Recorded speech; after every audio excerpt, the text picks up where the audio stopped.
Back in February, three Chinese naval ships conducted an unexpected military exercise in international waters around Australia, sparking significant controversy. While the exercise took place in open waters and was legally conducted, the way it was carried out raised concerns. Australia was not promptly notified about the exercise, leading to a civilian airline pilot witnessing missiles flying overhead and urgently reporting it to air traffic control. It was only then that the Australian authorities received a delayed notification from China, which failed to clarify whether the exercise involved live fire drills, leaving many unanswered questions. Nationalism surged, extreme comments on Chinese platforms and their routes. Adding to Australia's concerns, the incident triggered an unexpected wave of nationalism on Chinese social media platforms. On the platform Zhihu, which is popular among educated young people, some users openly claim that China has sovereignty over the Australian mainland. This claim quickly garnered millions of views, with many comments calling for provocative actions against Australia, such as referring to it as the spoils of Western colonizer that should be returned to Asia. These comments, while extreme, highlights a dangerous territorial expansion mentality. Although most Australians do not understand, Chinese intelligence agencies in Australia are closely monitoring these online developments to assess potential threats to national security.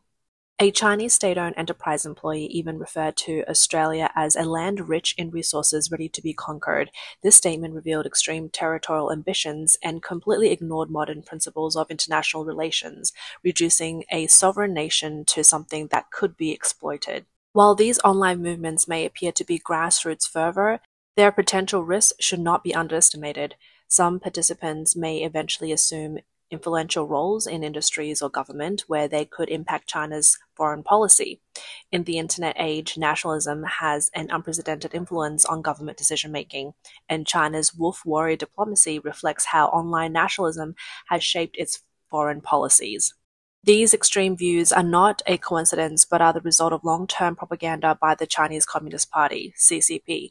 For instance, a Chinese lawyer recently claimed that Australia has always been a dividing line between the yellow race and the white race. He cited Australia's historical White Australia policy, which was abolished in 1973, to argue that China has a responsibility to unite with other Asian nations to punish Australia for its historical injustice. This reasoning raises concerns about the potential for escalating conflicts. If past discriminatory policies are used as justification for punitive actions, could this logic apply in reverse if Australia were to gain more power in the future? This eye for an eye mentality could further fuel hatred and increase global tensions. The fervor of online nationalism extends beyond ordinary users. Some self-media accounts have used historical arguments to claim that Australian Indigenous people shared cultural ties with Asia, attempting to justify territorial claims. While these claims lack academic support, they spread quickly in an emotionally charged atmosphere, further encouraging expansionism sentiments. More concerning is the involvement of individuals from various elite sectors, including executives, scholars, and Communist Party members, some of whom may influence China's foreign policy in the future. If such extreme views were adopted as official policy, they could have a significant impact on international relations. Australia and other Western nations are closely monitoring these developments. However, the noise from online nationalism is only part of the story. The true intent behind China's naval actions can be understood through a geopolitical lens, breaking the island chain blockade from coastal defense to oceanic offense. China's decision to showcase military strength off Australia's coast rather than focusing on the South China Sea or the Taiwan Strait is tied to the strategy of breaking the island chain blockade. During the Cold War, the US established the first island chain from Japan through Taiwan, the Philippines, and Malaysia to block China's near seas. The second island chain extends from Japan to Guam, Saipan, and Papua New Guinea. The third island chain includes the Aleutian Islands, Hawaii, and New Zealand, forming a defense arc in the Western Pacific. The third island chain is not a continuous line, but a loose defense made up of key strategic nodes. Controlling these nodes would give China strategic control over the Western and Central Pacific. The Chinese naval exercises in the Tasman Sea targeted the southern end of this arc, signaling China's shift from coastal defense to oceanic offense. The route of China's fleet reveals a carefully planned strategic objective. The fleet deliberately passed near Perth, a military stronghold on Australia's west coast and a key point in the AUKUS nuclear submarine project. Just days before the Chinese fleet's arrival, a US nuclear submarine had stopped in the area for supplies. Through this operation, China's Navy not only gathered vital intelligence on electromagnetic signals, communication frequencies, and radar deployments, but also sent a clear message to AUKUS that Perth base is now within China's naval strike range. The fleet also passed near Darwin, a key US military base in northern Australia, which hosts rotating Marine Corps unit. China's interest in Australia is driven not only by military considerations, but also by economic and global strategic factors. Australia's small population, vast land, and rich resources such as iron ore make it a significant global player. In 2024, Australia exported $70 billion worth of iron ore, with 60% going to China, supplying critical raw materials for China's industry. Compared to the US, Australia's military force is relatively weak, with only 10 major warships, making China's fleet a formidable deterrent. This economic dependency and military vulnerability makes Australia an ideal target for Chinese pressure. Strategically, Australia also serves as a gateway to Antarctica, a region rich in mineral and oil, with potential military value such as missile bases or research stations. By sending its fleet around Australia, China is asserting its power while also preparing for a potential future role in Antarctica, signaling its ambitions for global resources and strategic control. This military operation sends a clear message to the world. China's Navy now has blue water capability and has extended its strategic reach deep into the US traditional sphere of influence. The exercise was not only a warning to Australia, but also a test of the US-Japan-Australian alliance, signaling China's intent to challenge the current order in the Western Pacific. Military comparison: the limitations of China's blue water operations. Despite the impressive size of China's Navy, its capability for blue water operations faces significant challenges. The direct distance from Guangdong to Australia exceeds 4,000 kilometers. In blue water operations, each supply ship generally supports 3 warships, but China currently has only around 15 operational supply ships. Even with a full deployment, they can only sustain about 40 warships. Although China claims to have 300 warships, its actual combat capability for an operation against Australia would only support 30 to 40 ships. In February, China's Navy sailed through the South China Sea and the Bashi Channel, arriving in northern Australia on February 11th and reaching the heavily populated eastern coast by February 19th. The 2-week journey revealed weaknesses in its extended supply lines. In contrast, while Australia's military strength is smaller than China's, it benefits from the support of powerful ally, the United States. Following World War II, Australia, the US, and New Zealand signed the ANZUS Treaty, which obligates each country to respond if any of the others is attacked. If China were to take military action against Australia, the US would likely intervene. The US Navy possesses the world's largest fleet of nuclear submarines, with over 40 nuclear-powered attack submarines, including 2 Seawolf-class, 19 Virginia-class, and 24 Los Angeles-class submarines. The Virginia-class, for instance, has a full displacement of 10,000 tons, a pump jet propulsion system, a submerged speed of over 30 knots, and is equipped with 4 533mm torpedo tube capable of launching Mk-48 torpedoes, Harpoon anti-ship missiles, and 18 Tomahawk cruise missiles. Starting from the 5th batch, the new Virginia-class submarines are equipped with VPN vertical payload module, increasing their Tomahawk missiles capacity to 28. With just a few submarines, the US can potentially neutralize China's fleet. China's anti-submarine capabilities, however, remain limited. For years, China has relied on the 4-ton Z-9 helicopter for anti-submarine missions, which lacks the weight capacity to carry sonar buoys. Recently, China developed the Z-20 helicopter, modeled after the US Black Hawk, to use in naval operations. However, due to deck length restrictions, only the extended version of the Type 052DL destroyer can deploy the Z-20. China's anti-submarine sonar system, which were based on Cold War-era French technology, also have yet to prove their effectiveness in real combat scenarios. Australia's Air Force is well equipped with 72 F-35A fighter jets, 24 F/A-18 Super Hornets, and 6 E-7 early warning aircraft. With superior stealth capabilities and the EOTS and EODAS electro-optical system, the F-35 can lock onto Chinese aircraft from 100 kilometers away without radar launching missiles.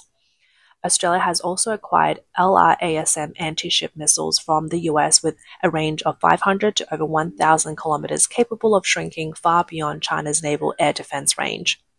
China's aircraft carrier fleet is designed for blue water operations, but the J-20 cannot be deployed on these carriers, and the J-35 is far from mass production. China's Navy relies on the J-15 fighter, with two carriers able to carry a maximum of 60 J-15s, a far cry from the F-35A's capabilities. More critically, China's two aircraft carriers cannot deploy fixed-wing early warning aircraft. Though China has developed a carrier-based early warning aircraft, its operation is limited by the ski-jump ramps of the Liaoning and Shandong carriers. Australia's Air Force alone, without US support, could severely damage China's naval aviation. If China loses air superiority, its blue water fleet could become a target for Australian forces. Australia's Navy operates 6 Collins-class submarines, each with a full displacement of 3,300 tons, built with French technology and equipped with 6 533mm torpedo tubes capable of launching Mk-48 torpedoes and Harpoon anti-ship missiles. Combined with the US nearly 50 nuclear submarines, China's fleet could be neutralized before reaching Australia's shore. By comparison, during World War II, Japan's Air Force was able to carry out airstrikes on Australia Darwin Harbour, while China's Navy today would struggle to break out of the South China Sea, let alone attack Australia. This scenario is highly unlikely. China's recent military operation is not only a warning to Australia, but also closely tied to its broader strategic interests in the Asia-Pacific region. Regional strategy building an Asia for Asians. China has adopted a divide-and-conquer strategy in the South China Sea by providing weapons to friendly Asian countries to expand its influence. Indonesia is considering purchasing the YJ-12E missile, Malaysia may follow suit, and Thailand has already purchased VT-4 tanks.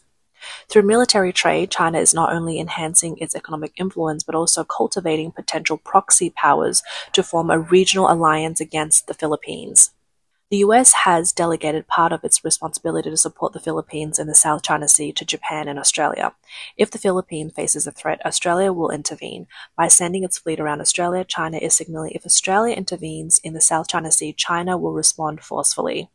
To realize its vision of an Asia for Asians, China has been expanding its regional influence through both diplomacy and economic means. As early as the 2010 G20 summit, a Chinese reporter interrupted a Korean journalist's speech, claiming to represent all of Asia in front of Obama. In 2015, Foreign Minister Wang Yi declared that Asia is for Asians. China has promoted economic integration initiatives like the China-Japan-Korea Free Trade Agreement and the Regional Comprehensive Economic Partnership, RCEP. On top of that, China has also provided infrastructure loans to Southeast Asian countries under the Belt and Road Initiative in exchange for strategic port access, such as in Sri Lanka's Hambantota port. These actions have raised concerns in Australia, as it is clear that China's fleet now has the capability to approach Australia's doorstep. Today, China's naval guns may be firing. Tomorrow, it could be hypersonic missiles or anti-stealth interceptors. This ambition for regional dominance, combined with the fervent nationalism within China, is driving the country's dangerous territorial expansion. Territorial ambitions and the challenge to international rules. In the past, China's territorial claims were primarily focused on Taiwan, Okinawa, and islands in the South China Sea, all of which are relatively close to its mainland. While the claim that these areas historically belonged to China remains controversial, there is at least some historical context to these assertions. However, the inclusion of Australia, a country far from China with no historical connection, in its territorial ambitions represents a shift in its approach. This change suggests a move away from historical claims and towards a strategy based on power dynamics, ignoring international norms and the principles of peaceful coexistence with other nations. When Western countries conduct military exercises near China's borders, they usually provide ample prior notice, following international protocols. However, China views these routine activities as threats and provocations. Now, with its blue water capabilities, China conducts sudden military exercises near Australia's shores without prior notification, completely disregarding international norms. This double standard exposes China's diplomatic arrogance and further intensifies regional tensions. The international community has generally shown tolerance towards China's actions. Even the United States, with its significant global influence, does not use military force to provoke other nations at their borders. The US military interventions in Afghanistan and Iraq were targeted at specific threats, not aiming at annexing entire countries. However, some Chinese online users have openly advocated for the idea of occupying Australia, expressing aggressive views. Some semi-official media outlets have also subtly implied similar ideas, suggesting that Australia, as a legacy of Western colonialism, should face a historical reckoning from China. The social roots of nationalist fervor. This surge in fervor is not spontaneous, but the result of deliberate instigation by the CCP. Currently, China's economy faces challenges. The real estate market is sluggish, young people are struggling to find jobs, the stock market is volatile, and the public is facing financial difficulties. To divert domestic discontent, the CCP has shifted public anger towards foreign countries, promoting ideas like Australia is Americans' pawn and Western colonialism owes China a debt. These slogans have quickly sparked nationalist sentiment among the so-called little pinks who view themselves as national heroes and yearns to immediately sail military ships to Sydney. Some of these little pinks have a mindset similar to that of Japan during World War II, fantasizing about establishing a greater East Asia co-prosperity sphere stretching from Australia to Hawaii and across to the Pacific. During the World War II, Japan, under the command of General Yamashita, used 70,000 troops to fight against 140,000 Allied forces sweeping across the Malay Peninsula and Singapore in just 8 weeks. In February 1942, Japan even launched an airstrike on Darwin, Australia, causing hundreds of casualties. However, today, China's military, especially its navy, still lags behind Japan's capabilities from that era. In the event of war, China's navy would likely struggle to break out of the South China Sea, let alone embark on a campaign to invade Australia.